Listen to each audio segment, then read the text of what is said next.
Staff spotlight. All right, we've got two good ones tonight. I'll start with Sonia. So Sonia Davidson has finished up her 4-year degree. She is the second product of our Grow Your Own program. So you'll probably remember Kaylee Tennyson was first, now Sonia. We're reaping the benefits of our program, and so as y'all recall, that's where we help students that are either graduates of Gatesville ISD or they work for us. We help them with some of their college tuition. And Sonia's been doing a great job for us as far as working as an aide for many years, but now she's officially a teacher. So she is in the lab and helping with special ed inclusion and some recovery for students who've been behind. And Liz Schoaf wrote some really nice things about you, Sonia. I'm going to read for you. It said, "We're so lucky to have Sonia teaching here at Gatesville High School. Her unwavering passion for teaching and genuine love for her students greatly enhance our campus.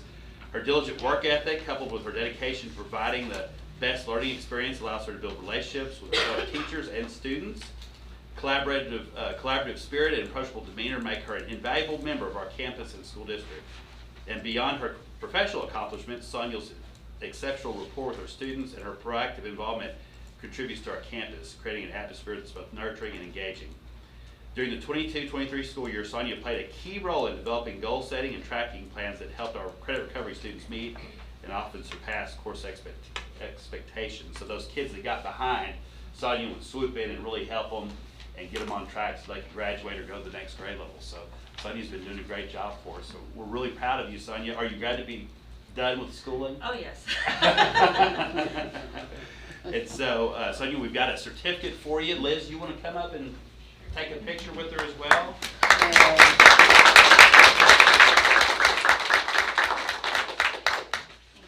Thank you. Yes. Make me feel so freakishly. Do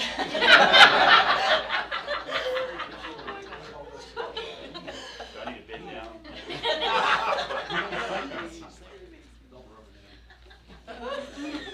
Good job. Yay. Do we have others currently in the Grow Your Own? Yes, we do.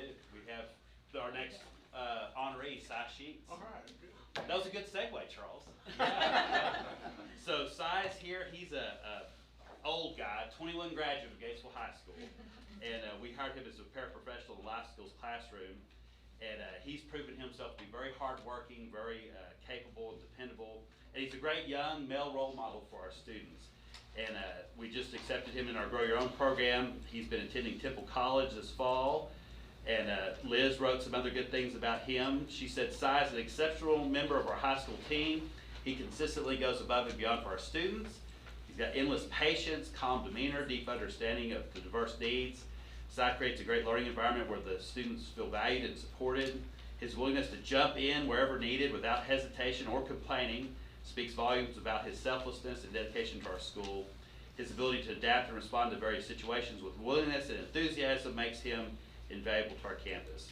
Cy's dedication goes beyond the classroom. He assists with the boys' basketball teams and has brainstormed ways to pair our student body's love for basketball with attendance improvement initiatives and challenges." That's good. And we also have the Belts here.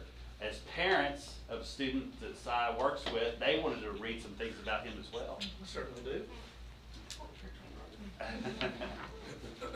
So I wrote it down so it wouldn't take up too much time. We do appreciate the opportunity to come up here and help y'all honor Cy. We think a great deal of him and are very happy that he's here in his role at GISD. He's been an inspiration to us and to others around him, as y'all know, how to be kind and patient to those in need.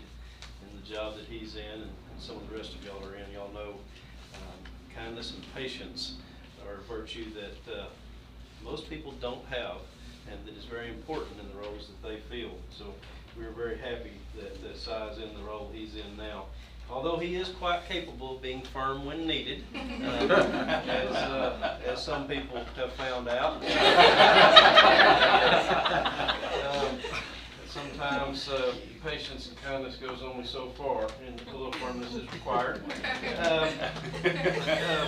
Charles has had some, y'all all know Charles, so he's had some struggles in the past with behavior at times and remaining focused and participating. It has been great these last couple of years, or last year and this year so far, having Cy working with him. And it's not that the folks that were working with him before were not very good people. He's had some very good teachers. And in high school, the whole time he's been there, we've thought he's had good teachers, good staff, good support.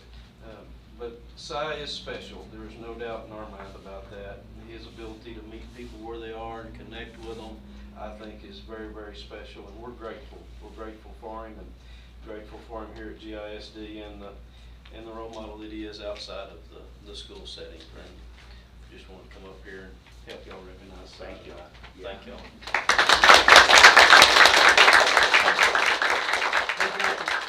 Dr. Pollard, can I say something? Yeah. I'm so pleased with this young man because I saw his mom, Mr. Bell, in the bank one day, and she just sung her praises.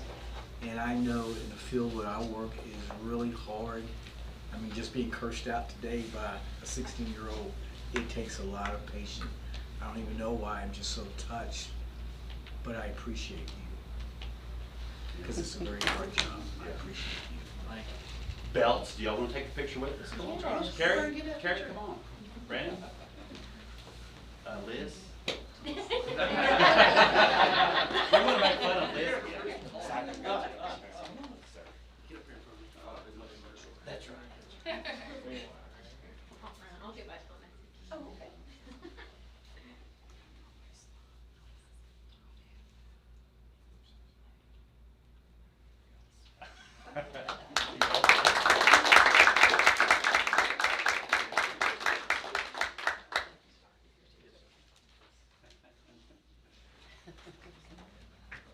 Now, y'all are certainly welcome to stay, but you can also leave.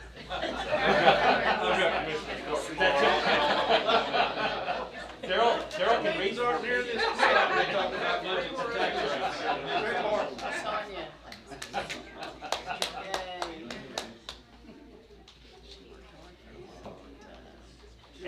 Eddie, do you want to speak? Did Eddie sign? No, he did not. That's okay. I knew Eddie wanted to speak that when I saw him come in. Yeah, so I do about You it. signed up good, good, good. All right, Eddie, come on Ready up. for me? Yeah. Okay, I appreciate it.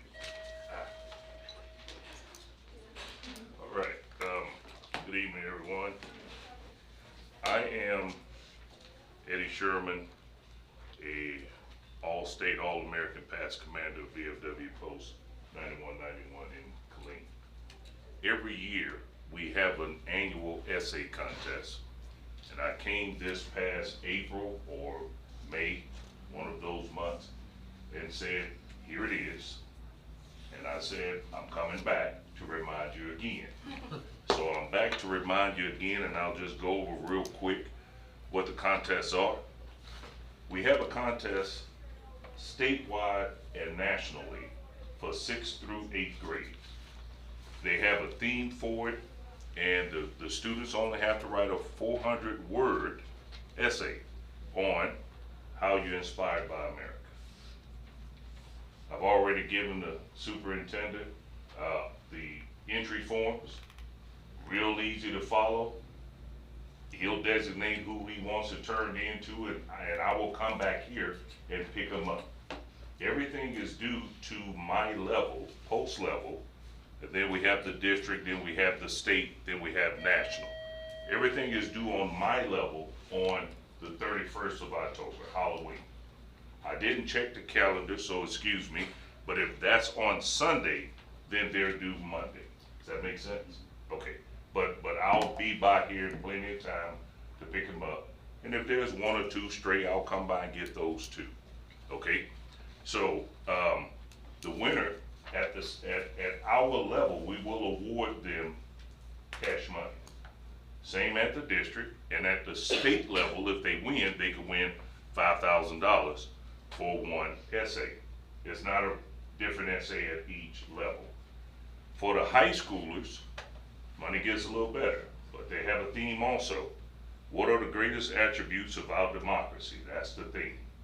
They have to do a 3 to 5 minute recording of their paper. Okay, and again, at our level, We'll award them something at the post level, the district level. The state this past year gave the winner $10,000.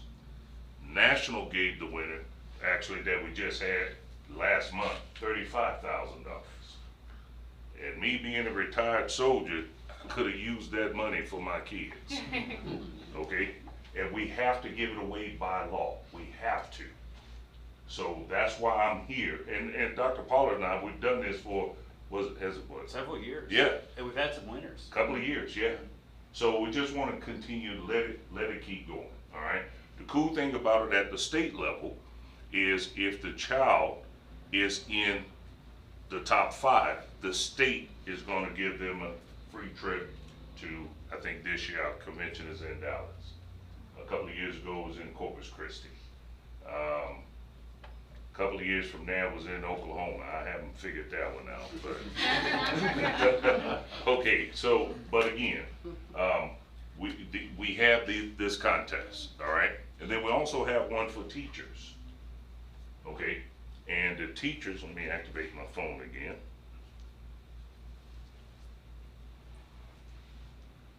They have to run a mile in 6 minutes. That's right. The teachers is called the Citizenship Education Award.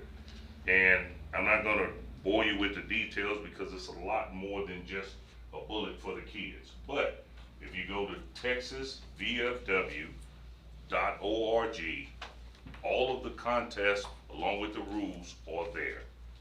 texasvfw.org. And you'll be able to find it. So finally, I was asked this question. If I didn't say this the last time, I apologize. How is it decided who wins? Well, at our level, we obviously read the papers, we decide. We're lucky that we actually have a couple of teachers, so we want, to send forward some quality. And those teachers also volunteer at the district level. But at the state level, we have nothing to do with it because we give all the papers to a professor at the University of Texas. And that person decides, which has the best oomph to it. And we reward that student with a lot of money. 6th to 8th grade, $5,000 at the state level. 9th through 12th grade, depends on the year, maybe $12,000 this year. But at national, $35,000, that's a lot of money. So I really appreciate your time. Dr. Pollard knows, yes, sir. What does the teachers get? The same, they get? Well, the teachers is all explained on because the teachers can again go from the school, school, got brain lock, from the post to the district, to the state, to the national. They're not awarded the same amount as the children are, but they receive recognition all through. And if the teacher makes it to the national, which I didn't mention, they get a all expense paid trip along with the 6th to 8th graders and the 9th through 12th graders. So we really want to, show our appreciation for you guys supporting the cause. Did I answer it for you, sir? Okay. Thank you, sir. All right, no problem. So I really appreciate you guys allowing me to speak. Dr. Pollard, Eddie, thank you. I'll contact your staff and we'll get a date set in October so the kids will have plenty of time to write them. Okay, and like before, sometimes I had to back up my truck because we had so many entrants with me. And so we want to keep that going again. Matter of fact, I'll leave you on this note. We have a post in Hawker Heights, and I was talking with a previous commander there today. And I said, hey, I'm going to the school district tonight. He said, man, please send some essays over here to us. That's how great a job the school district has been doing. So I hope we're able to keep it up and hope you guys have a good week. Thank you. Eddie, thank you so much. Yeah. The next item is consent agenda. The consent agenda are items that we routinely just adopt as a group. We don't spend time with them because a lot of times they're laborious.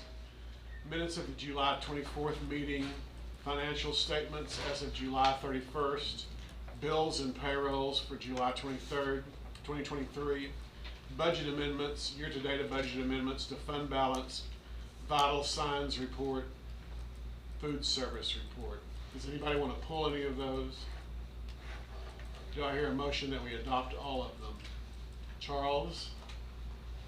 A second? Jimmy? All in favor? Now we have items just for information we don't vote on. Pam Williams, you're up.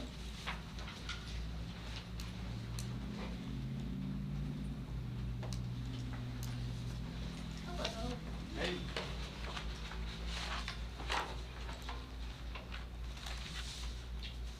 I can get these in the Tara. I'm gonna do these. These are pictures from our back to school bash that we had. Thank you. And our, from our dental clinic we had today. So our back to school bash was August 5th. It was a big success. Our community really turned out for the event. It was nice to see all of our students coming back in. We had 24 families visit with Dr. Harper on attendance. We handed out 298 pairs of shoes, 310 backpacks. We did 40 vision tests, 26 hearing tests, and about 80 haircuts. Wow, So, yeah. So all the kids were taken care of. that's great. Plus, we had community members there talking to all the families. On August 4th, we did a shot clinic, and we had 18 students come in and have vaccines that day, and they all cried. It was sad listening to them, but they were all ready for school. This week, we are having our dental clinics. Today, we had intermediate. Let's see, tomorrow is elementary, and then the next day is primary. So, yeah, we have a lot going on right now. We just wanted to keep you informed of it all. So, but all the pictures are from back to I school heard bash. marvelous things about the bash. I heard that the cheerleaders were phenomenal in trying on all those kids' shoes. They were. They worked, I heard they worked really, really hard. They did. That, in fact, that's some of the pictures. In fact, it's one of the first ones you see on the front. There is, but they enjoyed working with all the students, and it was nice that our students were helping the younger students as well. So, them being able to give back helps a lot. So, Thank y'all, that was wonderful. yeah, you're welcome. Michelle, thank you as well. And by the way, you're up. Yep, you're right. Straight now. All right. Okay. I get to talk about fun stuff. Well, first, I do want to let you know at the dental clinic today, it was at the intermediate, and I was pleasantly overwhelmed by the response. I don't know the final number, but it was somewhere around 200 children that were seen. Yeah, and tomorrow, like I said, we're gonna be at the elementary. It was just amazing. Each student received an exam. They got information on how to brush their teeth, why they brush their teeth, how many times a day to brush their teeth. They got fluoride sealants if needed. Then they also went home with some really cute toothbrushes and toothpaste and some goodies. So it'll be a lot of fun. Then I get to talk about chronic absenteeism. You know, we've kind of had a little problem with that, but I just want to give you a couple of numbers. So last year, we had 187 kids who had 18 or more days that were unexcused. Okay? So what we did is we met with the parents either through back to school bash, just meetings before the week of school, or the first day of school. We tried to find out what was going on, what was the reason why we had all these kids missing so many days. And then, along with that, we were trying to find out if there were things that we as a school could do to help. Then in the second week of September last year, we had a meeting with Brandon Belt, and we were supposed to have Judge Latham, that's our truancy court, to just give the parents an opportunity to ask questions like, why are you sending me these letters? You know, my kid was sick. Well, did you let the school know your kid was sick? You know, just kind of getting the information back and forth. Then periodically throughout the year, the school SRO and myself would conduct home visits to these families. That was very eye-opening. You know, sometimes we found out, oh, well, it's because the grandparents are raising the kids, and you know, it's hard as a grandparent to make your kid get up and get to school, and sometimes having the SRO and Mrs. Martin come and pick you up in the police car and bring you to school lit a little fire. You know. Then I kept a spreadsheet on all these children throughout the year so we could track their attendance. Like I said, we did some home visits. We visited approximately 67 families, sometimes multiple times. We bought alarm clocks. The Boys and Girls Club know when I'm coming in, I'm gonna clean them out of alarm clocks. And I would take alarm clocks and say, guess what? This will wake you up in the morning. So we did that. We also had to file some truancy cases. We filed 16 on 16 students. Belt also met with us, and he got some names of other families that he knew. He gave them a personal phone call. Because of that, we had 2 families move. 2 families withdrew to homeschool. We still have 9 families on continuance, which means we're monitoring them. Every couple of years, they come back to truancy, or not years, every couple of months, they come back to truancy court. Brandon will ask them, well, how's it going? Well, Ms. Martin said you missed 2 days of school. What's going on? Just kind of, you know, keeping up with them. Let's see, 1 family was fined and ordered community service. 1 family, we're still trying to find the child. Kind of along with this, we had 9 graduate from Wings. 1 still waiting on a project to be graded, and 1 has a project yet to do. Then this year, we only had 111 kids on our chronic absentee list. To me, that's a win. We went from 187, and it wasn't just me, it was the entire school. The schools did all kinds of giveaways. They had their teachers, you know, saying, hey, you can have lunch with the teacher, or there's just all kinds of things. It was a whole school-wide thing. We really talked about the importance of being at school and being at school every day. So we're gonna do the same thing again this year. So out of, let's see, so that is that part. I don't have any numbers because we've only been in school 2 weeks. Now for the no-shows. So for this school year, we had 116 no-shows on the first day of school. Out of that, 24 have enrolled since then. We've had 46 of those. They've enrolled in other Texas public schools. 11 have moved out of the state. 15 have homeschooled. 3 have enrolled in a private school. 4 have some known issues that we're working on to get them enrolled. You know, qualifications, residency, stuff like that. We have 2 that are still in Mexico. 1's in the hospital. 3 have enrolled in Wings. 1's homebound, which will possibly be going homeschool. And then there's 5 of those kiddos that I just haven't found yet, but I'm working on it. So that's for the no-shows. And then the dropouts, these are from last year. We have 1 with legal issues, 1 that enrolled in like the K-12 online school.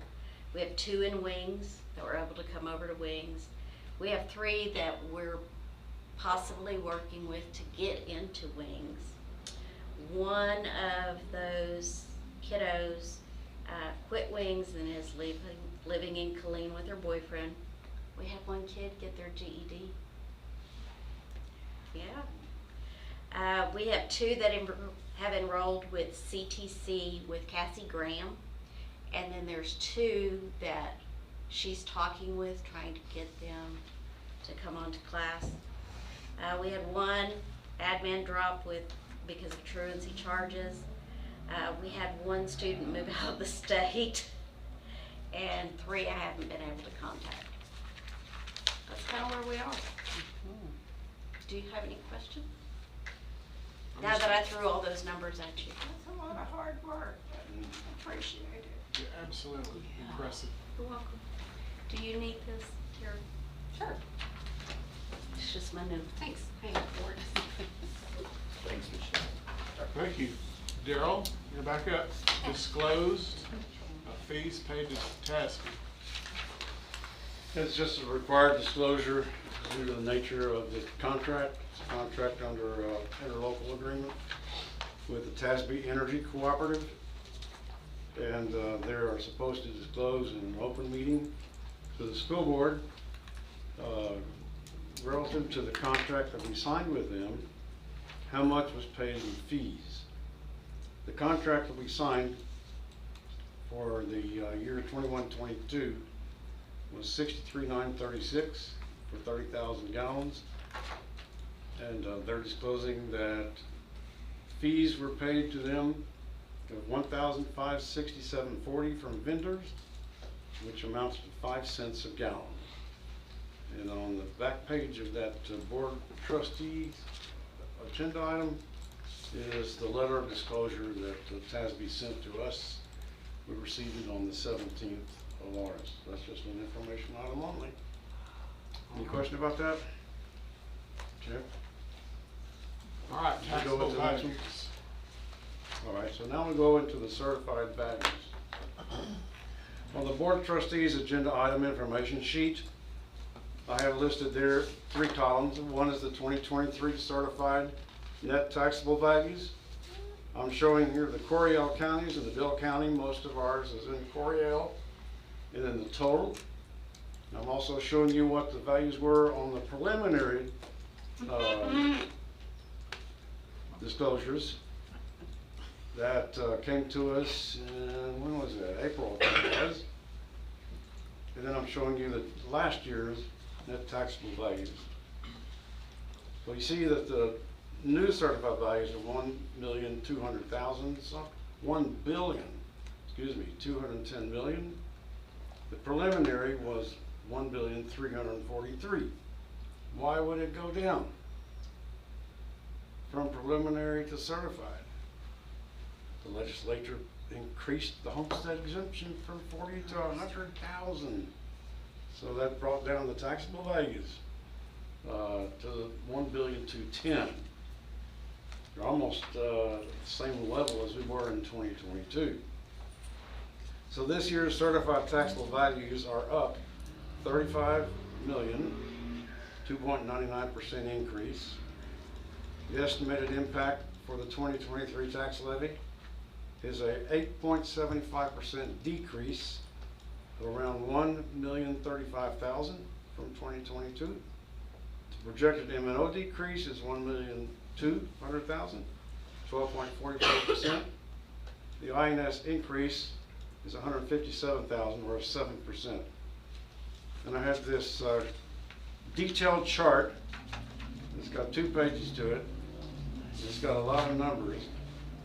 I'm not going to go through all those numbers, but I'm giving you actually these same numbers year by year, all the way back to 2013.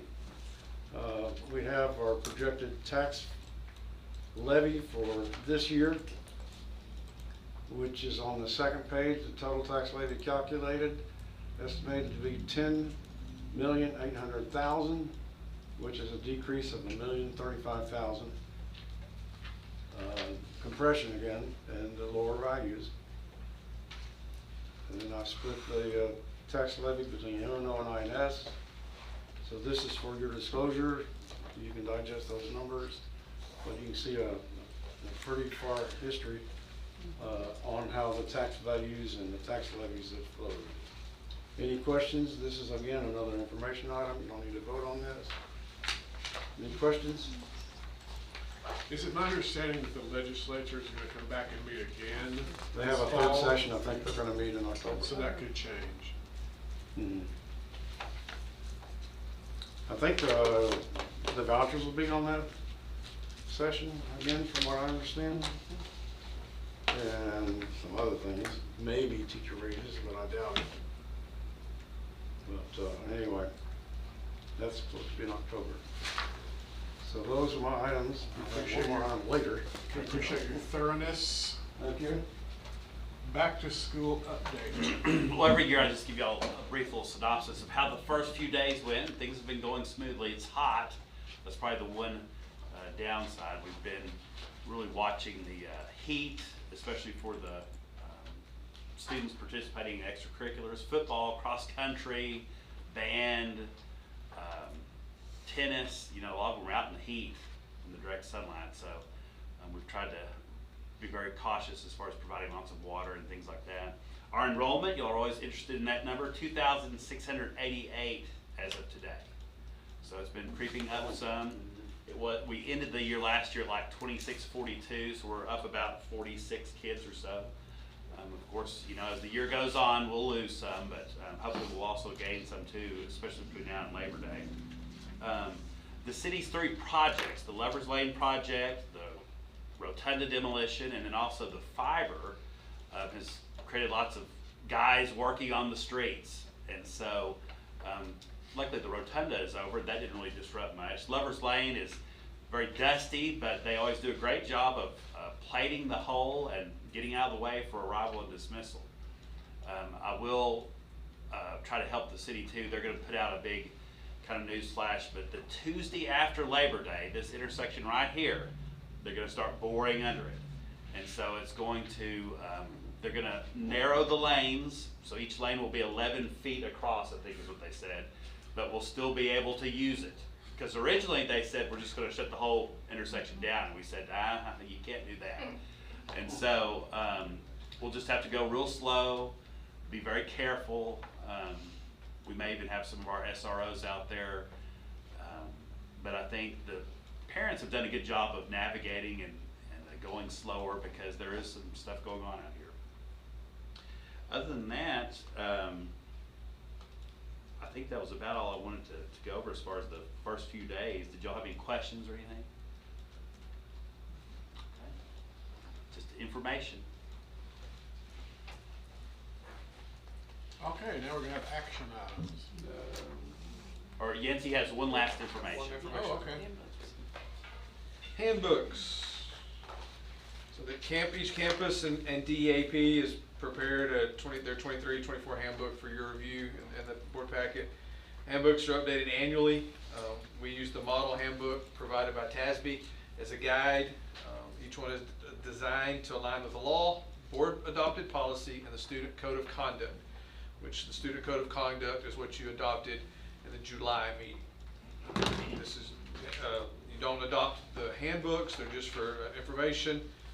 The handbooks are a general reference guide. They're divided into 2 sections, parental rights. I think there are like almost 60 state required notifications to parents that are included in the handbook. That's why we use the TASB model. And then the other section is other important information for parents and students. And if you have any questions about the handbooks, I will do my best to answer, or the principals can answer as well.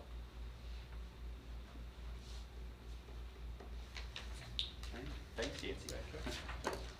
Oh wait, you're up still. Oh, I'm still up. I didn't know. I don't have a bunch into with me, so I didn't know where I was at on this. So our one. first action item. A new bus. All right, new school buses. So I've also invited our transportation director, Chris Rainey, here to answer the technical questions about school buses, because I know nothing about what's under the hood, other than hope it starts and drives well for me. And I do want to brag on Chris. When I started in my position 2 years ago, Chris was starting as a first-year transportation director, and we started the school year 8 bus drivers short. And that was not a fun semester. We technically started this year with a full fleet of bus drivers. Mr. Russell's had a relapse and he's ill again, so we're kind of 1 short on the books. But Chris has done a great job building a team, finding people that want to drive, keeping them as drivers, and he's got a great mechanic over there now. So he's done a really great job with our transportation department. And we don't have air conditioners in all the buses yet, but he keeps them running, and he's done a great job. And so just want to brag on him a little bit. The fleet replacement plan that you guys adopted several years ago, I'm not even sure what year that was, calls for the purchase of 2 large buses in the 23-24 school year. Buses have gone up a little bit. I looked back at my notes. We didn't, because of the budget troubles, we did not purchase the buses last year. So our last purchase was in October of 21, and the bus was $108,000 that year. They're $132,000 this year. But Mr. Frazier's done a great job of preparing the budget so that we can put this back in the budget for 2 buses this year for a total cost of $265,000. $265,200. They're international school buses, and that's really about all I know about them. So if you have other questions about the style or mechanics of one, Chris can answer that. But it's my recommendation to approve purchasing of 2 new school buses in alignment with the GISD fleet replacement plan. We'll answer any questions if you have any. Does it have air conditioning? Yes, it does. All right, I knew we were ordering. And it won't be on top either. Yeah. It will not be on the top of the bus. It Oh, will be- good idea. I have a question about the older buses, Mhm. because it's so hot, and I know that I heard some of them are just drenched by the time they get them. Are they doing anything to put air on those buses, or just nothing you can? As far as actually- adding air to the ones that don't currently have air, or Yes. that's one of the things that we've talked about with the three pennies. That's one of those big purchases that we just don't have the money to do at one time. But if we were able to get that windfall of money, that'd be something we would like to be able to do. Okay, thank you. Do I hear a motion? Jimmy, second by Calvin, okay. All in favor? What can I say? something? Anybody? Oh, yes, you. Chris, is he over there? Yeah, Chris. Is this the first time we've bought buses since you were here? No. Okay, we did I believe the- we purchased, was it? the first The year. 21, we bought the 1 and Yeah. 21. Okay. October I've been 21. with the district for 6 years, I Yeah, guess. So but as- we've actually purchased several since I've been here, but just one as a director. As a director? Yes, ma'am. This your favorite buses? Are these what you would? The pick if you internationals, could yes. pick Yeah, I'm anything gonna you wanted? try the best I can to always stay with internationals and stay away from Bluebird. We have Okay. a ton of issues with Bluebirds, service, parts, everything, so. Yeah. So what do these buses actually these are the buses you send out on the road? Yeah, so they come in we'll have them as a trip bus, and they're gonna be going the furthest distance, right? So we wanna keep them lower mileage and well maintained, and then we'll bump in from our trip fleet, we'll bump into the routes. So if we're getting 2, we'll bump 2 into the routes, so we'll replace 2 of the older ones. We always try to make sure that our longer routes also have the newer buses with the less miles and stuff like that, so air conditioning. We did use we didn't have trips today, because on Monday there weren't a lot of sports going on, so we did use some of our trip buses on routes today, because those do have air conditioning. And it's so hot We out can't do there. that every day, but on the days that we can do that, we try to do that. They still have water on the buses? Several of the drivers have adopted that. We started last week with an ice cooler and little like lunchbox coolers Yeah. with 3 or 4 bottles of ice water inside of them in case any students needed. For the And longer then this week drivers riders. started bringing small coolers with them just in case anybody needed water. So Okay. yeah, trying little things until we can get everything back up to par as far as air conditioning goes. About how many routes do y'all have? I want to say last I looked it was 18 regular ed, 4 sped, and not including the van routes and stuff like that. So right off the top of your head, how many miles do we drive in one day? One day, all combined. Or 1 week, or, Uh, some time frame, just so people will know Probably- how far the buses go. Let's say, It's terrible. I know we drove over 200,000 miles last year because I Yeah. had to do the fleet report Yeah, on people a just daily need to know basis. that, yeah. Well, thanks, that's good. Okay, all in favor? And it's unanimous. thank y'all very much. Thank you. Staff development minutes. Well, this is an odd one because the state created a new rule recently. So when we were developing the school calendar back in February, this was not a thing. Here just recently, if you're gonna get your CTE funding, you've gotta have an average minimum of 45 minutes a day for your courses, your CTE courses. So our high school, junior high, their courses are 45 minutes in length. So you think, okay, well, we're good, we'll get all of our money.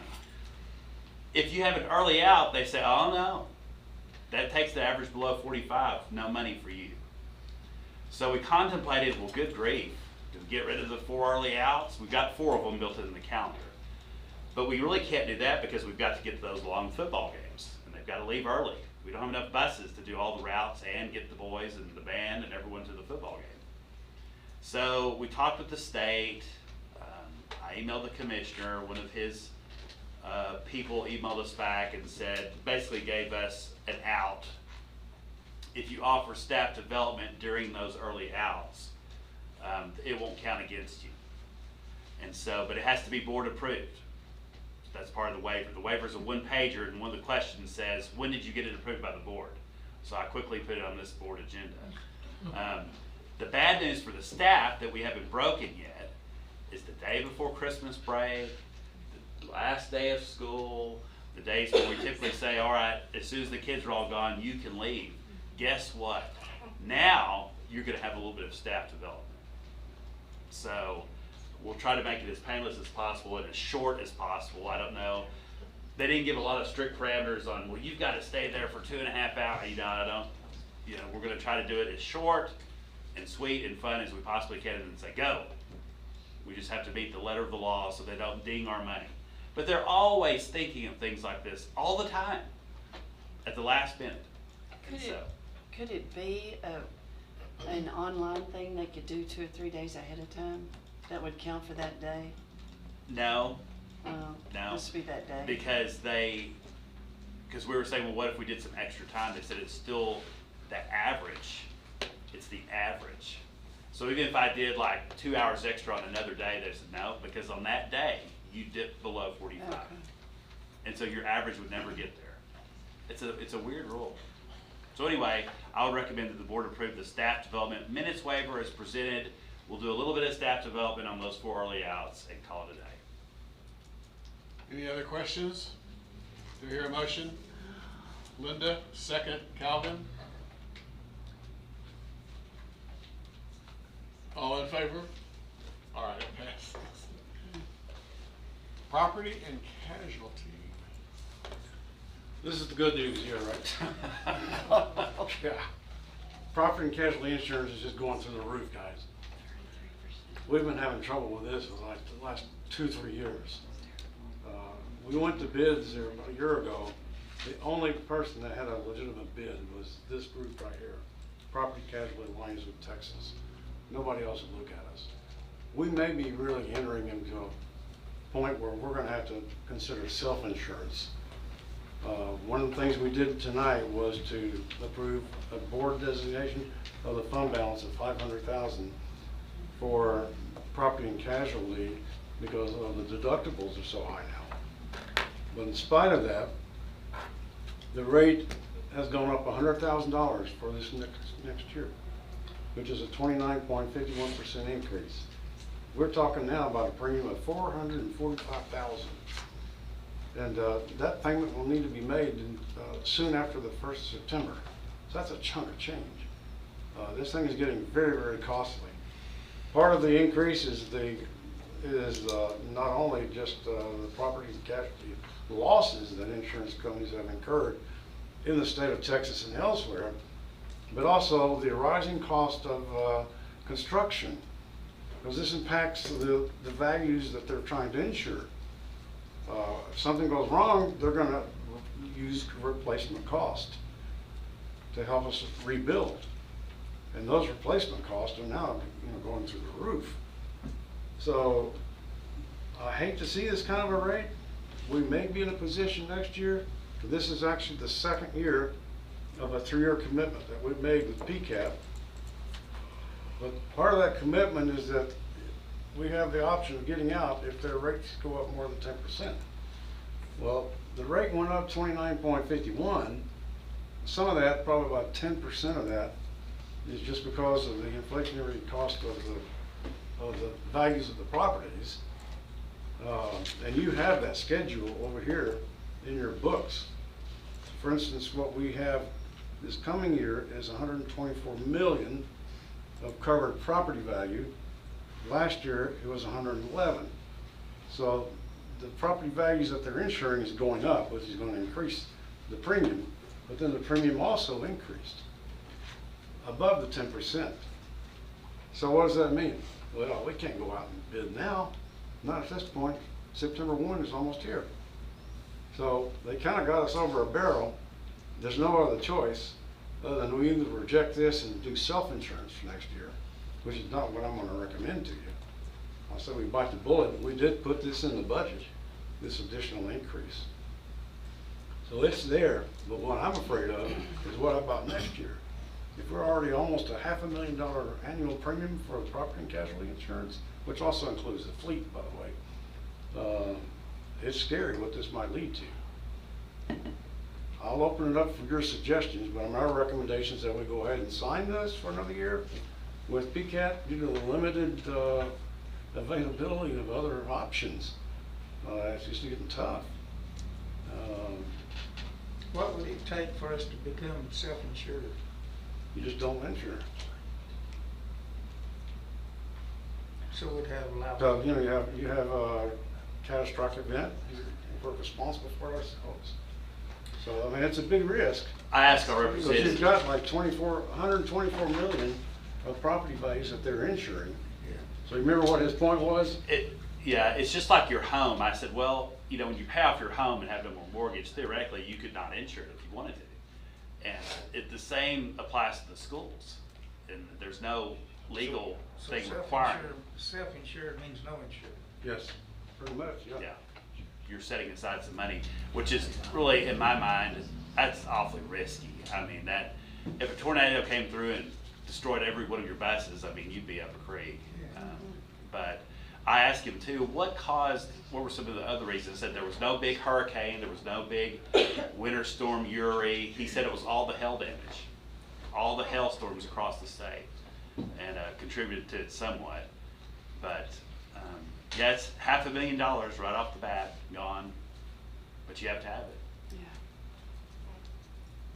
But for the $500,000, you're protecting $125 million Yeah. worth of property. Yeah. I think his point was, Yeah. would you do that? Yeah. Would you stick your neck out and insure 125 million of property for 450,000? So they do have a big carrier that is a reinsurance carrier, like maybe it's Lloyd's of London. So it's not just the PCAT people that are insuring it. They have some big carriers behind them to back up their contract with us. So, So you think in the future, self-insuring our own district might be better? You might, but you're gonna have to go up, way up on the amount of board designation on that fund balance. Daryl will be gone by then. That'll be gone by then. We're gonna keep the insurance. I'll be retired. Daryl wants to roll the dice before he leaves. Well, we can also hope that, that things will be more competitive than we may. I would suggest going out for bids again next year.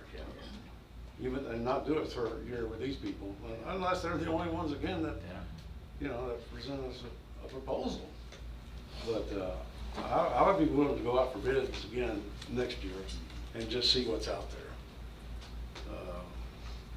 I mean, it doesn't hurt anything, right? Yeah. It's a lot of work putting together the bid package, but if we can save $1,000, $100,000, it'd be worth it. So, I know you're going to grudgingly approve this one, I hope. Any further questions? Do you hear a motion to approve the casualty insurance renewal? Cheyenne, second by All right. Thank you, board. All in favor? Any opposed? All right, that concludes our board meeting. It is 6:24. We're going to executive session.